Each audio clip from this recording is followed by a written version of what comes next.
Silchar news 24 এ আপনাদেরকে স্বাগতম জানাই। আজকের এই ভিডিওতে বিশেষ কয়েকটি গুরুত্বপূর্ণ খবর নিয়ে আসলাম। আজকের প্রথম খবরটি হলো মূল্য বৃদ্ধি নিয়ে একটি রিপোর্ট প্রকাশ করা হয়েছে। গত কয়েক মাসের মধ্যে কাঁচা সবজি সহ আরো বিভিন্ন খাদ্য সামগ্রীর মূল্য কিছুটা কম রয়েছে বলে খবর এসেছে। আপনাদের এলাকায় বস্তুর মূল্য আগের তুলনায় বৃদ্ধি হয়েছে না কমেছে, কমেন্ট একটি করে নিশ্চয়ই জানাবেন। খবরটি হলো খুবই শীঘ্রই জম্মু কাশ্মীরেতে বিধানসভা নির্বাচন অনুষ্ঠিত করা হবে বলে খবর এসেছে। আবার জম্মু কাশ্মীরকে রাজ্য ঘোষণা করা হবে। লোকসভা নির্বাচনী প্রচারের সময় ঘোষণা প্রধানমন্ত্রী নরেন্দ্র মোদীর। এরপর খবরটি হলো ভারতবাসীদের জন্য এসেছে একটি বিশেষ খবর। ভারতবর্ষের বিদেশ মন্ত্রণালয়ের তরফ থেকে জানানো হয়েছে আগামী খবর না পাওয়া পর্যন্ত ইসরায়েল এবং ইরানতে যাত্রা না করার জন্য। কারণ হলো বর্তমান সময়ে এই দুই দেশের মধ্যে বড় যুদ্ধ হওয়ার আশঙ্কা রয়েছে। তার সঙ্গে আগামী 2 দিনের মধ্যে ইরান ইসরায়েলের উপরে বড় হামলা করিতে পারে বলে খবর এসেছে। এরপরের খবরটি হলো শীঘ্রই দেশেতে মোবাইলের রিচার্জ 17% বৃদ্ধি করা হবে বলে খবর এসেছে। রিপোর্ট অনুযায়ী আগামী লোকসভা নির্বাচনের পর এয়ারটেল, জিও, ভোডাফোন সব কোম্পানিগুলির রিচার্জেতে 17% বৃদ্ধি করা হবে। 5G তে 5 থেকে 7% বৃদ্ধি হবে। এরপরের খবরটি হলো মোবাইল ফোন ব্যবহারকারীদের জন্য এসেছে একটি ভালো খবর। মোবাইল ফোন ব্যবহারকারীদের জন্য গুগলের তরফ থেকে গুগলের ফাইন্ড মাই ডিভাইস অ্যাপটিকে আপডেট করা হয়েছে। যার ফলে যদি আপনাদের মোবাইলে গুগলের find my device app install করা থাকে, তাহলে যদি আপনাদের মোবাইল ফোন হারিয়ে যায় এবং সুইচ অফ হয়ে যায়, তাহলে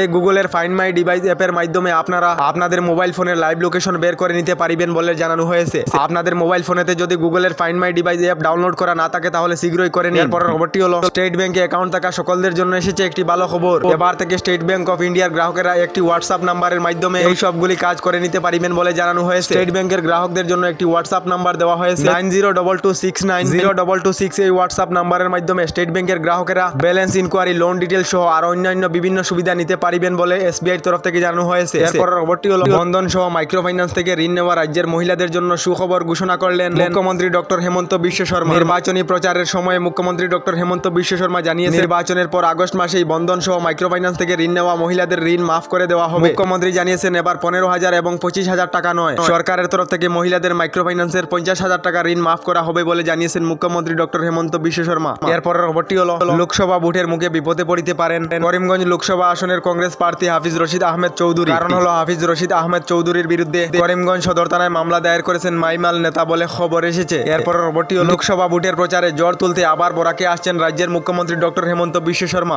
আগামী 18 এপ্রিল বরাকে আসবেন রাজ্যের মুখ্যমন্ত্রী ডক্টর হেমন্ত বিশ্ব শর্মা বলে খবর এসেছে। শিলচর এবং হাইলাকান্দিতে 18 এপ্রিল এবং 20 এপ্রিলেতে মুখ্যমন্ত্রী হেমন্ত বিশ্ব শর্মার রোড শো অনুষ্ঠিত করা হবে।